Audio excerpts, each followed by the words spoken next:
पौधे पर हीरे के बड़े बड़े बीज लटक रहे थे। जाओ, सच्चे मनुष्य को जब तुम यहाँ पर लेकर आओगे और वो सच्चा मनुष्य परीक्षा से गुजरेगा, तभी सब कुछ ठीक होगा। जादुई पौधे की बात सुनकर बैल की आंखें भर आईं। वो खंडहर से बाहर चला गया और जंगल की गहराइयों में खो गया।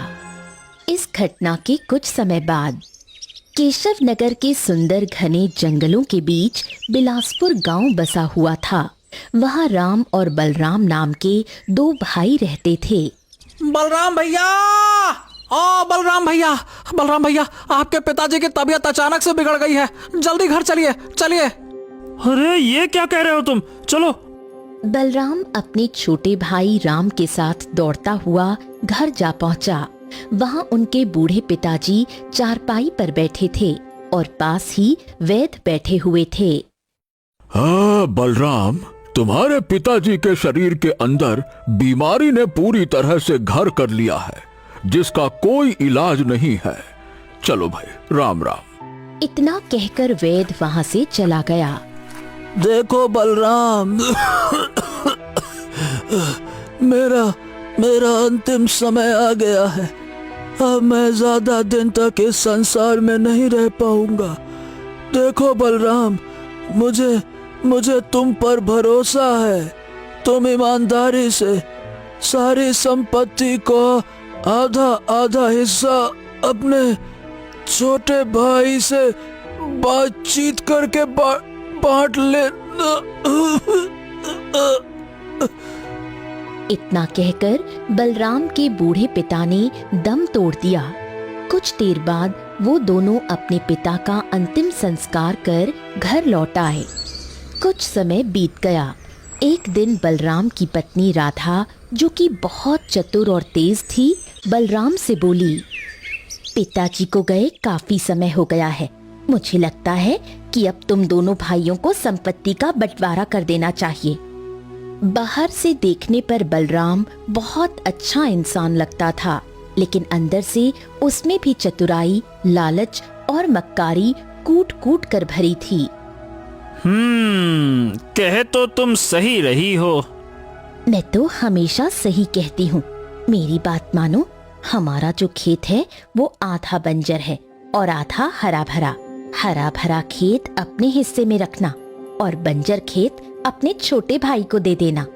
और हाँ, जिस घर में हम रहते हैं उसके अलावा एक दूसरा घर भी है जिसकी हालत बहुत खराब है, वो तुम अपने छोटे भाई को दे देना। अच्छा, और अगर राम ने कुछ सवाल किया तो मैं क्या जवाब दूंगा? क्या जवाब दोगे? बोल देना कि वो छोटा है और तुम बड़े हो। उसने खेत में काम करना केवल 2 साल पहले शुरू किया है, जबकि तुम बचपन से बैल की तरह अपने पिता के साथ खेत में जुट रहे हो। बिल्कुल सही कह रही हो तुम। ठीक है, अब से मैं ऐसा ही करूंगा। अगले दिन बलराम अपनी पत्नी राधा के साथ राम के आंगन में जा पहुंचा। हाँ, तो देखो छोटे भाई, पिताजी तो अब रहे नहीं, इसीलिए अब हम दोनों को संपत्ति का बंटवारा कर लेना चाहिए। लेकिन भैया, मैं तो आपके साथ ही रहना चाहता हूँ। अरे अरे छोटे, ये सब बातें कुछ समय के लिए अच्छी लगती हैं। देखो, हमें अभी से अपने भविष्य के बारे में सोचना चाहिए, है ना? हाँ, ठीक है भैया, जैसी आपकी मर्जी, बताइए। हाँ, तो फिर मेरी बात ध्यान से सुनो। देखो, हमारा खेत आधा उपजाऊ है और आधा बंजर। उपजाऊ जमीन का हिस्सा मैं रखूंगा, क्योंकि भाई मैं बचपन से ही पिताजी के साथ मेहनत करता आया हूं, खेती करता आया हूं, जबकि तुम केवल 2 वर्ष से खेत में हाथ बटा रहे हो।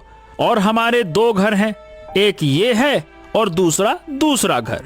उसमें तुम अपनी पत्नी के साथ रहोगे, क्योंकि इस घर पर मैंने काफी खर्चा किया है, इसीलिए मैं यहाँ रहूंगा। ठीक है? ये सुनकर राम चौंक गया। तभी उसकी पत्नी गौरी गुस्से से बोली, ये तो सरासर अन्याय है। आप बेकार के हिस्से अपने छोटे भाई को दे रहे हैं और अच्छे हिस्से अपने पास रख रहे हैं।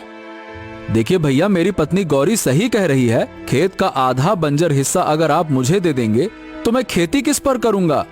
अब देखो, वो सब मुझे नहीं पता भैया, लेकिन बंटवारा तो वैसे ही होगा। जिस दूसरे घर की आप बात कर रहे हैं